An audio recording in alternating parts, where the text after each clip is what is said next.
I want you to talk to us about NP NSPM and how come no one's talking about it, because I think it's freaking terrifying. Folks, I have Ken Klippenstein. This is his first Substack Live. He is a trooper. He is a masochist. He says the audio matters, so he's willing to literally destroy his biceps, and he has the phone up right now. I said, Ken, you don't have to be a martyr for the people. Put the phone back. He goes, no, they must hear. Ken Klippenstein, investigative journalist. He's been crushing it recently. You know him, you love him.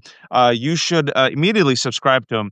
In the past 2 weeks, he has some fantastic reporting, talking to the folks who actually knew the shooters, alleged shooters, Tyler Robinson, talking to the people who knew the alleged shooter, Joshua Johns, debunking a lot of the myths and narratives and stereotypes.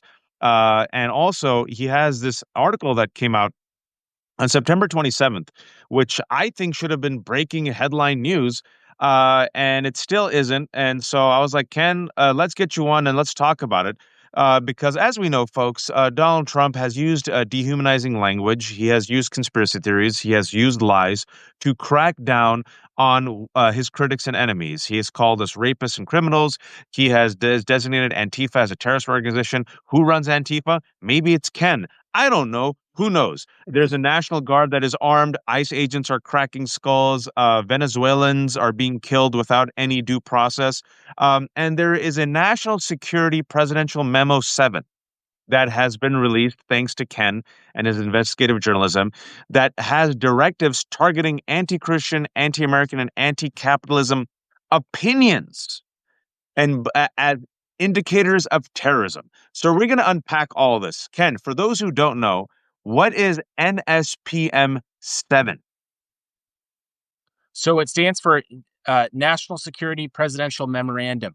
And that's the memorandum part is important because this story has been kind of grievously here. I think I finally have this set up. You got it. You got it. That's good. You got it. Okay. Perfect. Okay, so stands for National Security Presidential Memorandum 7. The 7 means it's only the seventh one of its kind. This has been misreported as an executive order, which it is not. Executive orders are far more common. Trump has had over famously 200 of them. Many of them, kind of small bore policy stuff, like, for example, remove references to transgenderism in government documentation. And so I think that what happened was the major press has seen this and kind of got it mixed up with the flurry of executive orders, which I understand people are skeptical of the significance of. But national security memoranda are often classified. In fact, when we're talking about 7 now, 6 was classified. We don't even know what the title is. If you go on the government websites that list them, it's just blank. For whatever reason, the Trump administration decided to disclose this one. And I guess in a sense, what it does is it tasks the entirety of the national security state, from the FBI to Homeland Security, to prioritize responding to political violence. And the way they go about doing that, they're adopting a counter-terror approach. And when you approach something as counterterrorism, you've got to look for signifiers, indicators. The whole idea of counterterrorism is you are going to prevent an attack before it happens. That might make sense if you're talking about a dirty bomb or a nuclear weapon or something. But in this case, they're trying to prevent something like maybe Tesla attacks, which they characterize as terrorism. And I think that this doesn't. I don't think any reasonable person can look at something like a Tesla being set on fire and say that justifies a counter-terror response, which by its nature is monitoring speech, because the goal is to find indicators of future attacks to preempt them, prevent them before they've happened. And the way that this presidential memorandum defines the indicators is by these things you just listed, which describe millions of people. Quote, anti-Americanism, whatever that is, anti-Christianity, which would probably describe atheists, of which there surely are millions in this country. Anti-traditional family values, things like that. I mean, half of these, I don't even know how you'd define them. But the national security state can do so in a very broad fashion. And another point I want to make is that this is not an abstraction. This is not just, we'd like you to think about this. This is specifically tasking what is called Joint Terrorism Task Forces, which were established after 9/11, of which there are some 4,000 officers in every state across the country. All 50 states have them. Many of them are FBI, but you can also deputize into these Joint Terrorism Task Forces local law enforcement so they could have more than they have now. And what's noteworthy about these JTTFs is they can do something that the National Guard can't. The National Guard is restricted by what's called posse comitatus. They can't engage directly in law enforcement. So that's why when you see the Guard deployments to DC, for instance, they're just milling around picking up trash. Like they literally don't have the legal authority to do a whole lot beyond that. So they do what's called support to law enforcement. But in the case of this presidential memorandum and the JTTFs, they can engage directly in law enforcement activities. So they can actually do what maybe Trump wished that the National Guard can do, but they can't. And in addition to that, this local law enforcement, they don't have the culture that the military has. The military has a long and storied history where if you just talk to members, it is psychologically understood that our job is not to be stomping around the streets of the United States. And if the president orders us to, we're going to be picking up trash. We're going to be doing kind of symbolic theatrical stuff. I mean, you just saw a couple of days ago the military general's response to the cosplay spectacle by Hegseth and Trump. They were not the rah rah rah. They did not holler and hoot, and they seemed ashen faced and disgusted by it. Exactly, and that is fairly representative. I mean, I encourage people, if you know anyone who has enlisted, their politics tends to run the gamut, but specifically to the question of the U.S. military, it is seen as a point of patriotism that our job is not to impose ourselves in daily American life. And, when the president, who is the civilian leader of the armed forces, says something, they find themselves in a difficult position because they also can't ignore that. And I agree with them. I think it's dangerous to say, I'm not going to listen to the elected leader.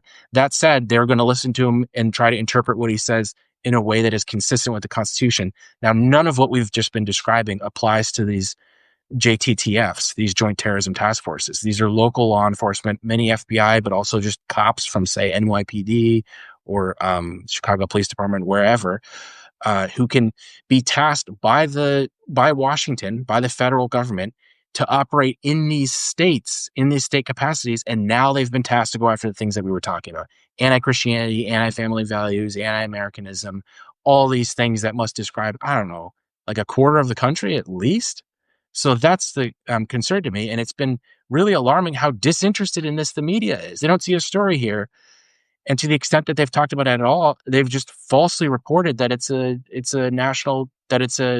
executive order, which it is not. And I encourage people to go and look at the documents.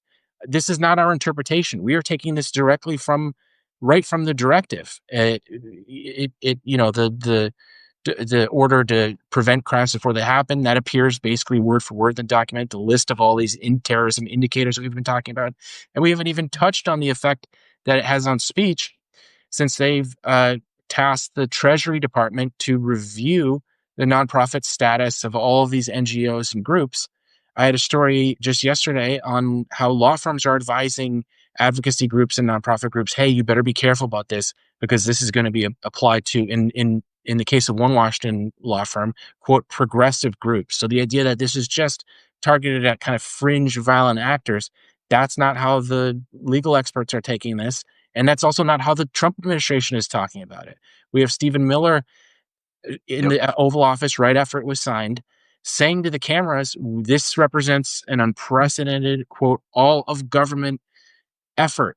And he basically says to combat the left, the Democratic Party. So this is squarely pointed at the Democratic Party, which is another thing I'm completely baffled by, which is that the Democratic Party has barely had anything to say about this, just like the media.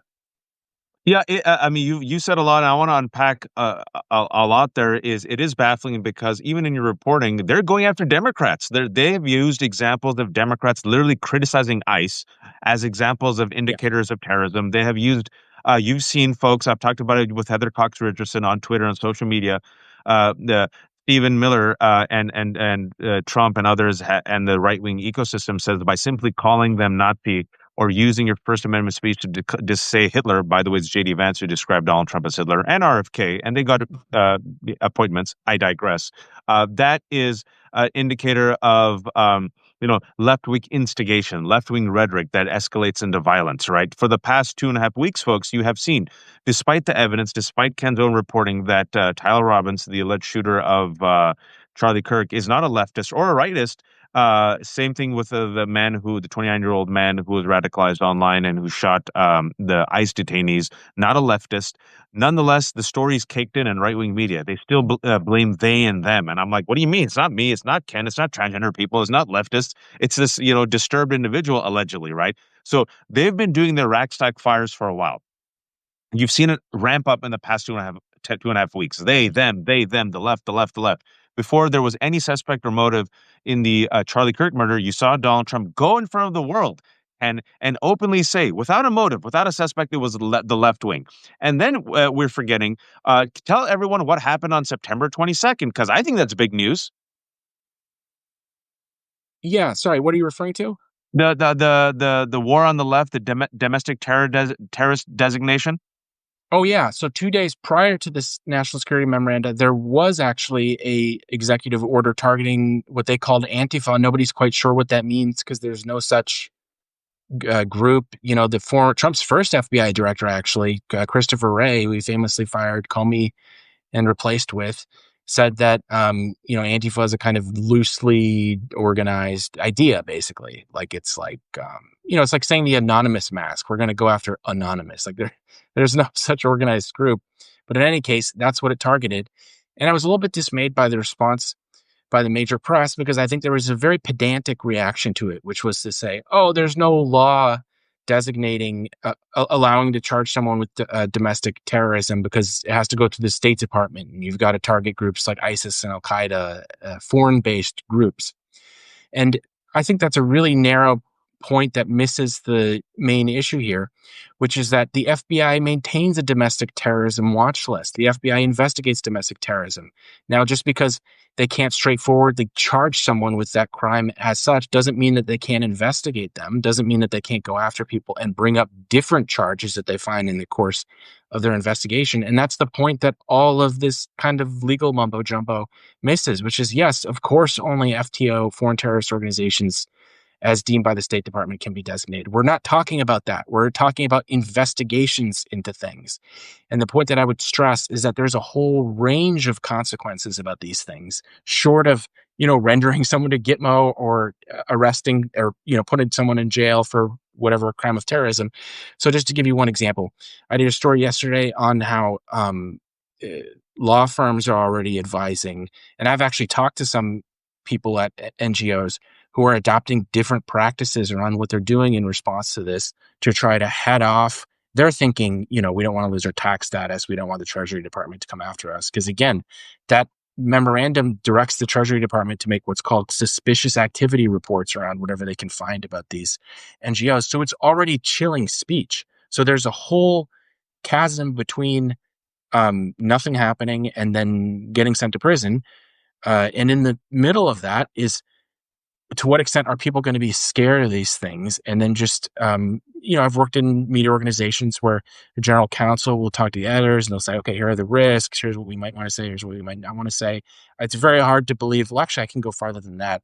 I've already heard of cases where people are adopting a lighter tone, taking a lighter touch with things out of fear of this directive. And that's chilling of First Amendment speech. And that's something that is concretely happening right now and is not something that is like some potentiality. The question is, how much farther than that will this go? You used the word chilling, and that was the word that was in my mind, the chilling effect. And I'm old enough to remember, Ken, you have a little gray hair now, but I have a lot more. That after 9/11, this country made a disastrous decision to engage in the war on terror and attack not just Afghanistan and Iraq and just terrorize generations and also, drone attacks Somalia, Yemen. But there was also war at home. And that was a war against Muslims, even though it was 19 foreign hijackers, 15 of them from Saudi Arabia. But if they give you a bag of money, you can go kill in the Saudi Arabia Riyadh Comedy Festival. But I digress. And that war at home was against Muslims and Arabs and anyone who looked Muslimy. And America was perfectly fine trading their civil liberties for the feeling of safety. We created ICE, we created the Patriot Act, and there was also material support for terrorism, which expanded to criminalizing providing assistance and nonviolent aid to designate foreign terrorist organizations and those who are complicit, right? So this is how they went after NGOs. This is how the Bush administration went after pro-Palestinian activists. This is how the Bush administration tried to chill speech and politics, and there was a chilling effect within our communities. Also, want to remind people that the NYPD then was tasked to, if you will, surveil Muslim communities and Muslim students in New York. The AP did a huge investigative report on it. I think they won the Pulitzer. But that's how you saw the expansion, right, of local law enforcement essentially operating with with immigration force and also, terrorism force, and all got jumbled up and meshed together. And I think Jen Budd is watching right now. Jen Budd, folks, really watch that interview I did with Jen Budd, who's a Border Patrol agent, was a Border Patrol agent, who's a whistleblower, who talked about the history of this, right? So we're seeing this, right? What happens is the administration, those who are in power, designate an enemy. Old school storytelling. Bad guy, good guy. Bad guy is threat. Invader, rapist, criminals, gangs, Tren de Aragua, Venezuelan, right? And then you saw something, Ken, that I think is links to all this, and it takes us to the terrifying conclusions of what will happen if this is unchecked power. Venezuela.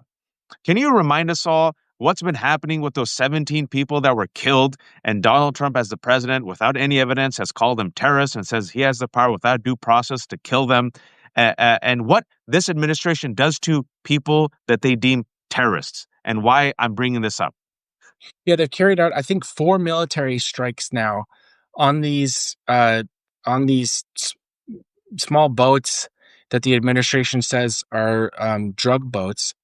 And all this is happening because of, along similar lines to what we've been talking about, they have designated as terrorist groups these cartels. And, I did a story on this recently, and I think the way that they're getting the political capital to do this has not gotten enough attention, which is to say, the administration believes and has made the case within the national security apparatus. I'm sure there are classified legal orders around this, because when you ask them what was the basis on this, they're always a little bit vague about it and evasive.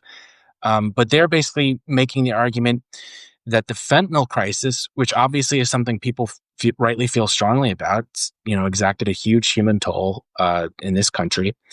The administration made the argument that that flow of drugs is being done by the Venezuelan state through their argument is through these organized crime, cartel proxies.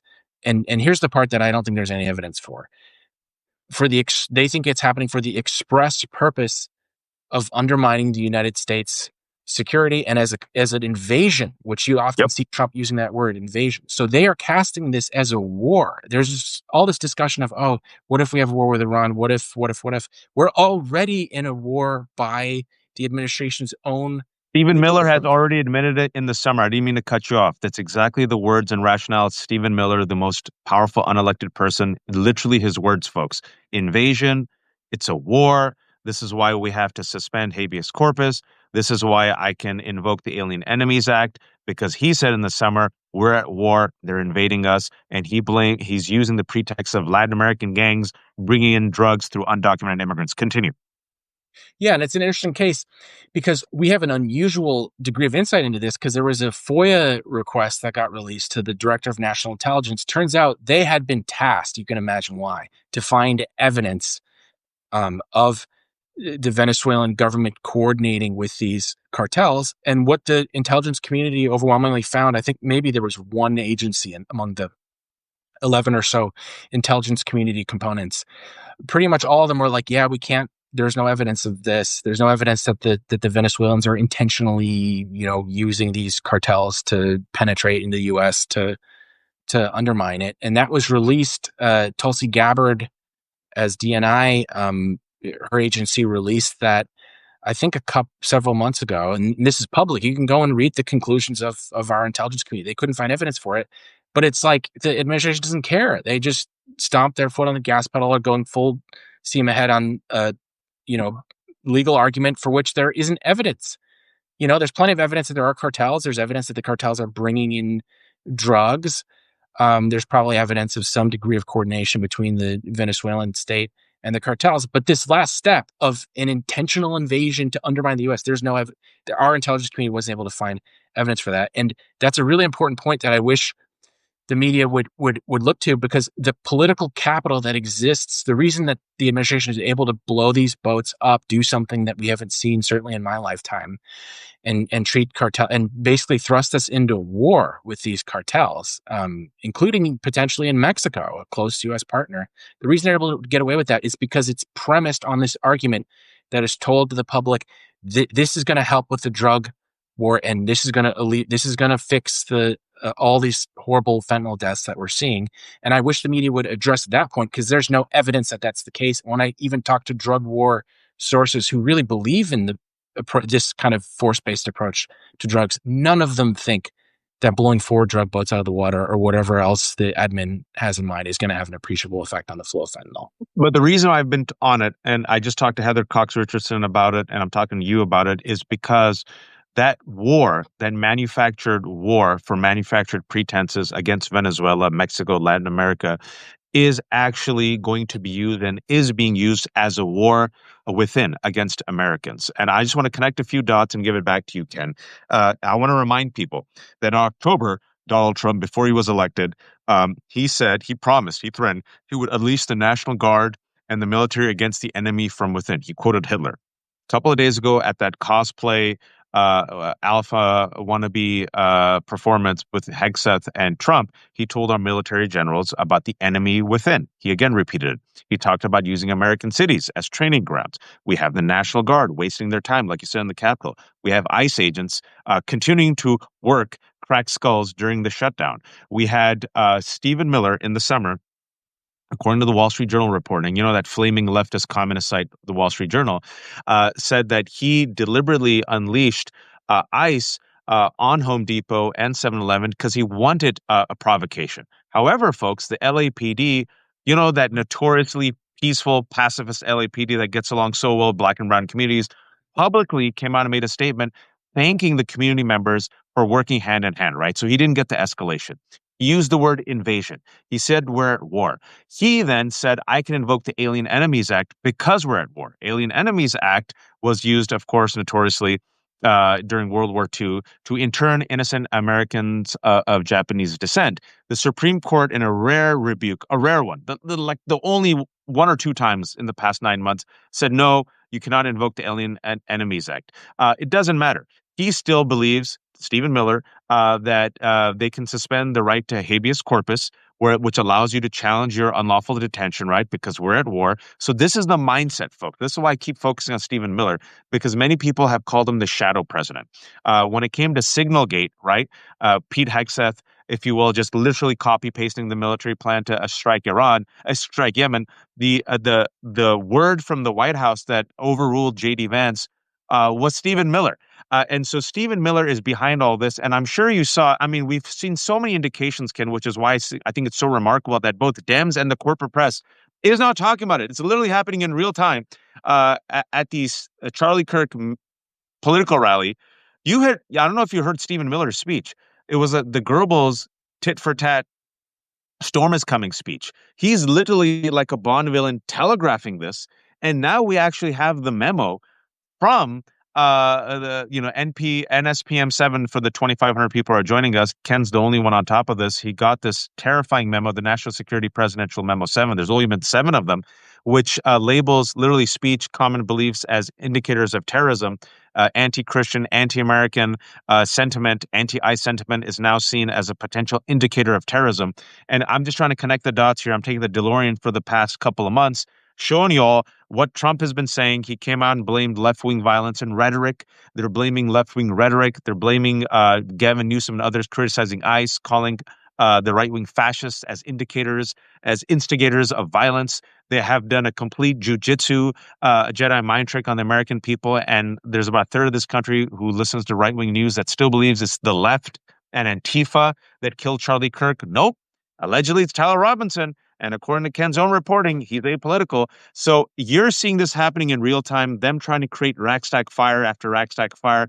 It doesn't seem to be working. There's overreach, Ken. But just because it's not working, just because the public isn't behind it, what I keep telling people, just because it's legal, it doesn't matter. When you got power, you flex it. Stephen Miller doesn't give a shit. So my take now, I'm giving the ball back to you, is I just did top of my head a 2-week course. I'm not a Democrat. I'm not an elected official. Why the F are Democrats sounding the alarm about this? Yeah, it's a response from them in some ways is as shocking as the memorandum, because this is squarely targeted at a lot of the NGOs and groups that are associates of the Democratic Party. And that's what the law firms themselves are advising on. There was one that works with the Democratic Party that warned about the seriousness of this memorandum. But yeah, it's crazy. I saw at the time that I wrote the story, I believe not a single member of Congress had said anything about it. And then after the story, to his credit, Ro Khanna came out with a very strong statement where he said, I think he said that he started his political career opposing the Patriot Act, and said this actually goes farther than that even, which is a chilling thought. But someone from Courthouse News, I think it was, just physically on the Capitol Hill just ran up to members and asked them things. And I was stunned to learn that the second highest ranking member of the Democratic caucus in the Senate, second highest ranking senator, the whip, um, uh, Senator Dick Durbin, was asked about this, and he goes, I don't know, I haven't heard of it. He had never heard, and he's, bear in mind, the ranking member of Judiciary. It is specifically his responsibility to oversee things like this. And then they also asked Alyssa Slotkin, I Oh, was God. Oh, joking, the senator from Langley, because she's always talking about her, CIA officer. yeah, always talking about her CIA experience.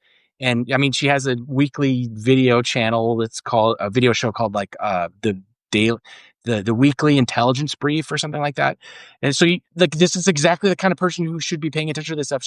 He runs up to her, asks her the question. She goes, "Oh, I don't know. I haven't heard of it." It's like, where are these people? And meanwhile, how many stories have we had about the drama of James Comey, which obviously is something that deserves some attention, but it's like, that's something that affects James Comey. What we're talking about here is a directive that affects, like we said before, millions and millions of people. You'd think that there'd be any coverage at all. I don't think there's been a single article in the entirety of the major press. And I think because of that, since Congress is run by these boomers that rely on network television and the New York Times, and it's all very insular. Since the outlets aren't covering it, I don't think Congress hears about it. So I have a request for everyone because I want to see if we could do something. There's 2,600 people watching, which is great, by the way. We get a lot of folks, Ken. If you get 1,000 for a Substack Live, it's good. So there's 2,600. It's wonderful. This is Ken's first one. So that I think for those who've been watching the Left Hook, apparently that's my role in life. It's to break in people. They're like, huh? What's the, huh? What's this? Like, because this was supposed to start at 1, and then for 6 minutes, I realized what was happening. I could just imagine. And like, what's happening? I'm on my laptop, and I'm like, it's the phone. He goes, oh, I just have to, in the chat, I gave a link to Ken's latest piece. If y'all can take that piece and on Blue Sky or on Twitter or on Instagram, whatever you use, Ken, let's do this. Let's take your article and let's at certain Democrats. Who are the 3 Democrats that people should at your article to and say, what are you all doing about this? Your Yeah, recommendation. so when it comes to national security, there are specific committees. I mean, really, all of Congress should care about this, specifically the Democrats, because again, this is targeted right at them. So I would say any prominent Democratic official, but specific to national security, there is, I mentioned Dick Durbin. He actually just sent me a statement this afternoon, shortly before I jumped on here, that was kind of boilerplate and didn't really get much into the details of it. All right, He's I'm getting absolutely, Dick Durbin's handle from Twitter. Continue, please continue. I'm gonna yeah. And then post it there's all what's as you speak. so there's the Intelligence Committee too, and the person that sits on top of that is Mark Warner. He should absolutely be Senator from talking. Virginia, my senator. Come on, bro. Yeah. And he follows me. Wow. All right. And Yeah, then like what? I genuinely Continue, think they're continue. not hearing about it because they will read the New York Times and they watch CNN. So until this breaks into the mainstream, which it eventually will, um, I don't think we're going to hear much from them. But that's part of why I'm yelling at the media so much. I don't mean to be a jerk. I want Congress to hear about this and have some kind of a response. In any I case, know Ro. I know Ro, and he just came on this show. I'm gonna also because Ro's terminally online, which is a compliment to Ro's team. I'm sending you here. That's oh, Rose, guys. he put out a detailed statement that I thought was very I don't know, proximate to the to the alarm of all this. Because if you look at some of the other statements, it's so boilerplate. They're just kind of like, oh yeah, another Trump thing concerning blah blah blah. But it's like they don't get it that there's different levels of concern. There should be. Can you, for sake of messaging, and there's like 2,800 people watching now, we're going to post it. It'll be up on your website, my website, on YouTube. A whole bunch of people will watch it. Uh, and I'm going to link to your article. When they reach out on social media, because they are paying attention to social media, Twitter and Oh Blue yeah, Sky, what's the elevator pitch? Like, suppose they go at Dick Durbin, uh, link to your article. What should they ask? yeah. Just say, please share your thoughts as someone responsible uh, for overseeing in national security matters. Please say something, anything about NSPM-7. It stands for National Security Presidential Memorandum 7. They'll know what that is now. And I mean, this is their job. I'm not telling them to just look at some hobby horse of mine. This is specifically within the responsibility set of these committees. That's why these committees exist. It's supposed to be the check on the national security, on the executive branch that exists. And when they say nothing, much less, I think, holding hearings about it, bringing in witnesses, exploring this beyond what just a reporter like myself is able to find, actually bringing in former officials to comment on the significance of this, the public really loses out because we don't understand what it is. The media is not explaining it. The media is also encumbered by the limits of whatever we can find out publicly. So yeah, just ask them to share what they think about it. I mean, I try not to get into advocacy, but I think that this is clearly a question of um, uh, their own jurisdiction as members of these committees, the Intelligence Committee, the Homeland Security Committee, and then the Gang of Eight. Schumer, Jeffries, they also have a unique role in national security and should be saying something about this. Yeah, I've seen that you don't get into advocacy, but it's really interesting. For the last couple of days, I've seen you go on social media, like literally, because you usually don't do this. You put it out there and you move on, but you've been like, please, anyone? Yeah. Yeah, I'm not telling them what to say, but I want to hear, what are your thoughts on this? This is your responsibility. Maybe you like it. Say you like it then. Maybe you don't like it. Say why you don't like it. Do something. They are not doing their jobs. What about corporate media? Because you have a huge following, and you put this out there. Now you've done two articles on this national security presidential memo, which not essentially, folks, this national security presidential memo, in addition to everything we've talked about for the past 2.5 weeks. Just if you want, just go to don't take the DeLorean to the summer. Just the past 2 weeks, folks, they are ramping up the military against civilians. They are using the power of law enforcement to crush dissent, to crush anyone who is protesting ICE raids, to go against the enemy from within. Those are not my words. Those are Donald Trump's words. You are seeing it in real time. And now you actually have proof that there is a national security presidential memo that is essentially going to go after a majority of Americans for beliefs, rhetoric, and speech, and is going to go after nonprofits, which, to your follow-up article, nonprofits are unlike Democrats and corporate media, like, oh shit. And they're gearing up and they've responded to this.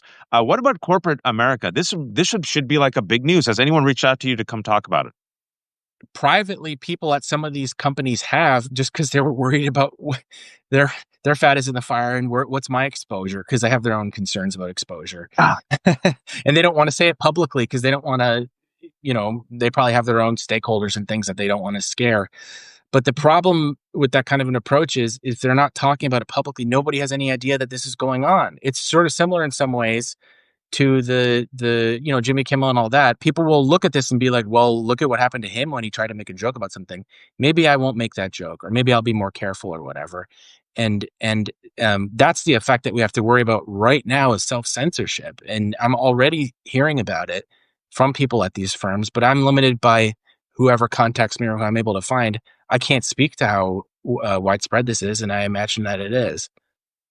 Yeah, that's why I'm so glad Kenny got on. I'm hoping, folks, there's 3,000 people watching, which is a lot for Substack Live. And again, we're going to have this on later. For those who've joined us late, talking to Ken Klippenstein, independent investigative journalist who's been just cracking some gems lately. Actually talked to people who knew Tyler Robertson, talked to people who knew Joseph Johns, the ICE shooter, debunking the gaslighting narrative of corporate media, but more importantly, a Trump administration that has tried to use the last 2 weeks in particular together multiple Iraq-style fires to accelerate their war on terror, and that war on terror includes anyone who's a critic of this administration, includes anyone who's a critic of ICE, anyone who's a critic of apparently Christianity, of capitalism. We're not making it up. And Ken has this huge piece out, which I've been following for a while. Last couple, I think, came out 4 days ago, where he found that a memo. It's out there, folks. It's not like Yeah, you hyperbole. can go and read it. I know it sounds like what we're saying, maybe we're exaggerating or being hyperbolic. Like, this is quoted from that memo. You can go look at it yourself. I don't know how. That's one of the difficulties reporting on some of these things. Is it sounds so crazy. People are going to think I'm just freaking out about something. It's like, no, it's all there. I encourage people to look at the document.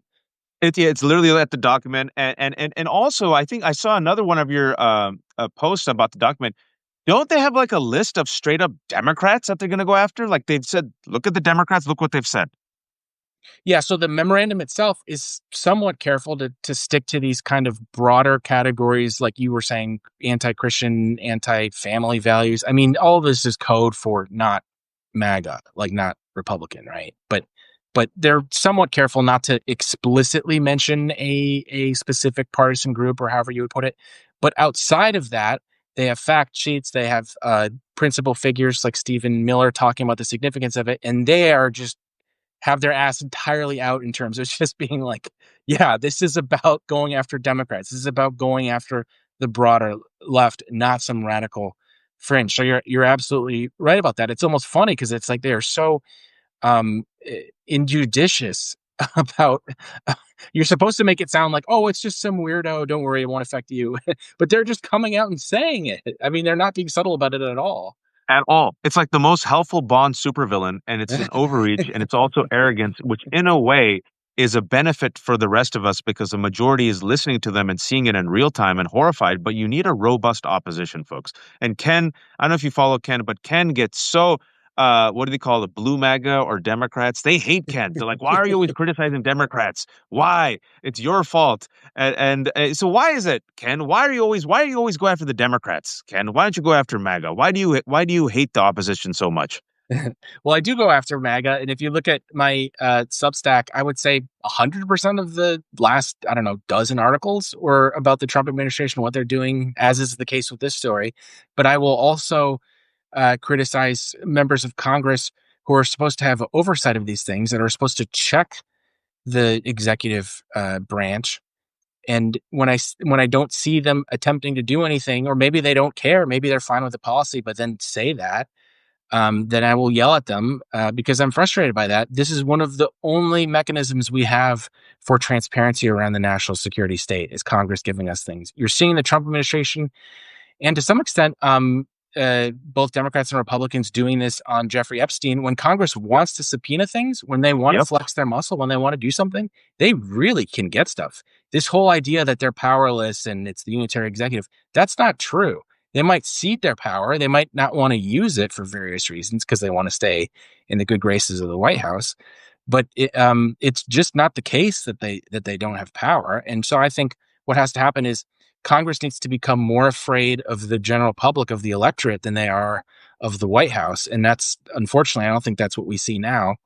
But part of that is just making everyone aware, which is what I'm trying to do, saying, hey, none of these guys have said anything about this policy that affects millions of people in the country. A majority, all of us, folks, like literally a majority of us could be crushed by this reckless administration in a reboot of the war on terror because they could see us as part of the left. They could just designate us as Antifa and say that we are engaging in indicators of terrorism that they have completely made up. And even if they don't crush us through, incarceration or literally with a boot on our face, they can terrorize us. This is the national government. They can sue you. They can bully you. They can threaten you.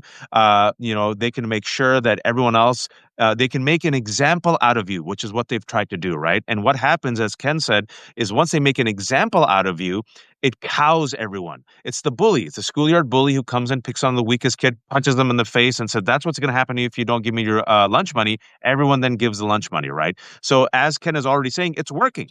Some people have reached out to him privately, speaking about his article about this, literally a national security memo where, like, the most helpful Bond supervillains, they're telling you the plot. It's like literally finding James Bond in the first 10 minutes of the movie and saying, "Are you James Bond? Here, I'm the supervillain. Here's my slideshow. Can you sit down? I'll get you a latte." That's what they're doing, folks. But I want to give two good examples and why it's so important, Ken, and to your point of why speaking out actually changes things. Um, Senator Van Hollen. Senator Van Hollen, right here from Maryland, went to El Salvador because Kilmer Abrego Garcia is from Maryland. And he said, "I want proof of life." And he was the only one who went, Ken. I keep receipts. The Democrats were kind of quiet. There were, it's not like the Democrats all rallied for the immigrants. They did not. It's not like the Democrats all rallied for Mahmoud Khalil. They did not, folks. And I remember Van Hollen went for 2 days. He got proof of life, Ken. He got Kilmer Abrego Garcia. It was then in the news for a week. As a result of being in the news in the week and Americans realizing that this poor innocent guy who's legally here got literally sent to torture, to die, Donald Trump in 2 weeks went -19 on Kilmer Abrego Garcia, -19. As a result, as a result of seeing Van Hollen go, that's when a bunch of Democrats, both in the House and Senate, Senator Markey and then also Presley, then went to Louisiana where they visited Mahmoud Khalil, who was detained again unlawfully, and also Rameza Ostrich, who was literally kidnapped in the middle of the street for co-writing an op-ed, right? And then all of a sudden, more and more people found out, and he's negative on immigration. He's negative on these detention, right? You just saw last week, Jimmy Kimmel, the overreached, just like right now, Brendan Carr on the FCC chair, literally admitted the plot, literally extorted in real time. Okay, and people are like, "Oh shit!" They literally extorted in real time, and then people boycotted. People let their voices heard. What happened? Jimmy Kimmel's back on air. Sinclair has him back. Next Gen has him back, and you saw things happening in real time. When people realize that this administration might call them a terrorist, or God forbid, engage in capital punishment, which is what they did against the Venezuela. Honestly, folks, we have no proof that these poor guys, straight up, the Trump administration most likely straight up killed 17 innocent Venezuelan fishermen. But if they realize, oh shit, this government could call me a terrorist, and I might be on a list, don't you think people would be pissed off, Ken? Thank you for letting me rant, but I give it back to you. Yeah, that's my point with this. Everyone that I've shown this to, including conservative friends, think that this is outrageous. The reason there's not more action is not because people are disengaged or uninterested or whatever. It's because Congress isn't talking about it. The media isn't talking about it.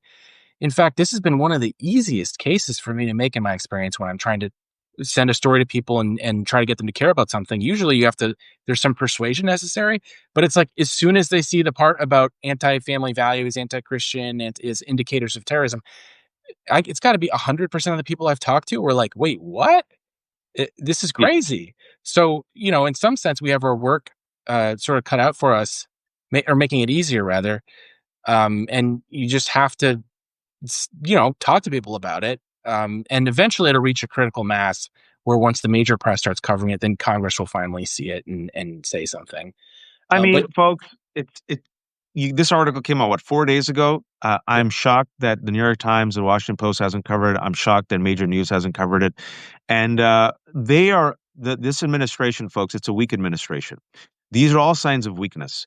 They're ramping up Project 2025, a 4-year plan, into 8 months because they realize they're losing the majority, they're losing support, there's fissures within the MAGA movement. They're realizing that Donald Trump is cankled and old, so they're trying to gobble up as much power as possible. So every day lost is an opportunity lost, and we can't afford those days being lost. Which is why, again, for the first time, I'm going to ask a request of all the people watching, the 3,500 people. If you're watching right now, it'll take 2 minutes, maybe a minute. I'm going to post Ken's article right now. This is the article that literally, it's the National Security Presidential Memo 7. There you go. I just typed it out. This is the article where he literally has the memo. Boom. For the love of God, please, if you have a second, go on Twitter, Blue Sky, Instagram, whatever you have right now.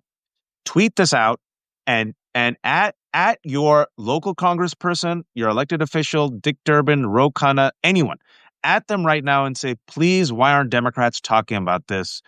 Trump administration is declaring us terrorists. Just anything, your message. Do it right now because again, what Ken is right. These people oftentimes are disengaged, overwhelmed. They're led by Schumer and Jeffries, cowards. I'm sorry, they're not. I think you'll agree with me, Ken. I've been saying it for a year. It's been proven right. Well, here's the Both thing. You Jeffries. make such an important point. The right reaction is not to feel hopeless. These guys are worried of what people are saying online. They don't like it. I know staffers. They are sweating when large numbers of people start saying, "Hey, where are you? Why aren't you doing something about this?" They absolutely pay attention to that. No question.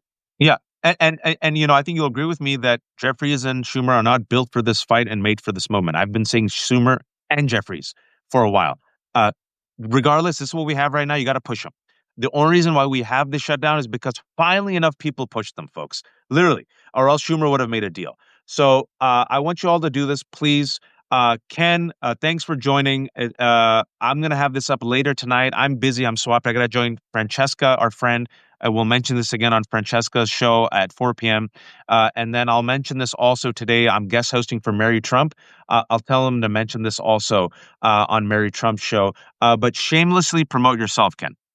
Okay, just check out my Substack, kenklippenstein.com.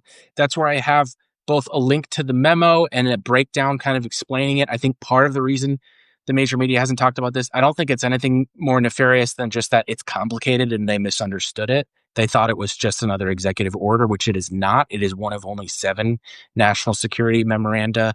The last one was classified. Many of them are. This one happens not to be. So you could go. I encourage you, just read the thing itself. I know it sounds crazy what we're saying, but it's all taken directly out of the government's own memo. And then the day after that, I posted another one breaking down the law firm's interpretation of what the significance is, just to show that this is not just some symbolic, Trump theater like so much else of what he does. And I also list some of the Congress people who should have commented on this and didn't, and so that list could be useful for people that you might ask to share their thoughts on. I just shared it again. I just sent it to Mary Trump's producers. I'm guest hosting at 6, so we'll try to talk about it tonight. Try our best. This is NSPM-7, National Security Presidential Memo 7. Literally like the most helpful Bond supervillain. They're admitting it. I remember watching It's the right. cartoons as a kid where they would go off on their plan. I'd be like, they wouldn't really say that. Why would they share their plan with the? Do you remember the cartoon, like a Spectre Gadget kind of thing? I Yeah. remember thinking, this is implausible. I'm like 8 years old. Like, this is implausible. Little did I know. Yeah, like literally when you're watching like I always watch those Bond movies. I've seen every single one. You're like, maybe he might escape. You don't have to monologue, but they're like, let me tell you, Mr. Bond, my entire plan in detail. And he's like, all right. And the whole time he's already escaped and uses gadgets. So this is them. I've used that analogy. This is the world's most helpful because they're so arrogant. They're so arrogant and they're so reckless and they believe Stephen Miller is such a freak that they want you to know. They want you to know the depths of their cruelty. They want you to know how they'll try to defeat you, but they're also incompetent and they don't have the numbers, folks. It's a weak administration and you've seen them buckle. You've seen them buckle in the past 2 weeks because we have the majority. Folks, also, I will tell Ken's doing fantastic work. Go right now, subscribe. I think Ken is like me, independent. You're not paid by anyone, right? Yep, that's right. I'm paid in denominations of $10, just subscribers. I don't have any, advertisers or corporate donors. So go and become a paid subscriber. I don't know how Ken gets this stuff, but he's working like crazy. Subscribe to Ken's, but most importantly, become a paid subscriber. And then if you have a few dollars left over, then become a paid subscriber to me. If you don't, hey Ken. But then everything is free for me. There's no paywalls because I'm a terrible capitalist. At the very least, become a subscriber so you can be informed. I will try to have this conversation up later tonight. Ken, this will also be, since your first Substack app, in your Substack, this will be under draft in about 30 minutes, so you can publish it. Yeah, and then if Ken will probably get to publish it before me because I'm doing Francesca and I'm subbing for Mary, so I'll try to get this all later tonight. But there's about 3,800 people watching. We have Ken on who talked about this terrifying national security presidential memo, and for the past 4 days, he's like the most ineffective Paul Revere on earth, trying his best to warn. And instead, they're just shooting him off the horse. It's really scary shit. And we tried our best on this show for the last 45 minutes to connect the dots, going back to the summer, actually going back to October. They have told you the plan. They believe they're at war. They have used the word invasion. Stephen Miller has used the word insurrection. I've been trying to warn all of you about everything that's happened. Danielle and I have done the world's worst I told you so tour of the past week. We get no joy from it. And they're gearing up for martial law, folks. This guy wants to stay in power. He does not want to leave. He's not going to leave. They're desperate.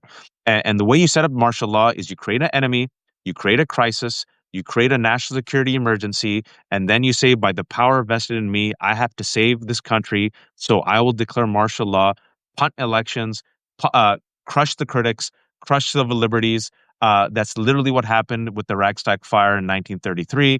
And you saw Stephen Miller, who's the architect of this, the shadow president, quote Goebbels' "The storm is coming" speech just a couple of weeks ago. Pay attention. Look at the evidence of your eyes and your ears, and look at the evidence that Ken has presented in his article with the National Security Presidential Memo 7. Ken, thank you so much for your time, sir. Appreciate it. Come back anytime. Thanks so much. And I would love to. And thank you most of all for your patience in my setting this up. I had never done one of these before, so I appreciate It took 8 minutes, folks, but I had faith in him. I had faith in Ken. And now that he's done it, the good news is, in all seriousness, Ken, to promote you, to be your agent, I'm actually should have been a good publicist. In another life, I would have been a good publicist. Now that you've set up Substack App Lives, I hope that other people are watching. I know there's a whole bunch of folks watching with Substacks right now. I hope they bring you on in the next week. These get a lot of engagement in real time. And so if you can spare 20 minutes here and there, do a couple of these in different for different hosts. I think they're going to reach out to you, and Happy to talk about NSPM-7. Yeah, because it just it it's grows. not a simple. National security is complicated, so I do understand part of why media is not covering it, because you need to break down the parts or whatever. But this happens to be exactly the sort of thing I cover, and so it's not, it's not particularly difficult for me to just go through it. And Kamau, I see Kamau joined on. Kamau, answer your emails, man. I know you're getting my emails, Kamau Bell. I've tried to get you on. I know you see my emails. All right, everyone. I'll be back at 4 o'clock with Francesca and 6 o'clock with Mary. This is The Left Hook. Please subscribe to Ken's fantastic website. He's done amazing journalism that corporate journalists have not done. Why they haven't, I don't know. He literally talked to the people who knew Tyler Robinson. He talked to the ICE shooter. He got the full portrait of both those shooters, and he also got this memo. Go and become a paid subscriber to Ken.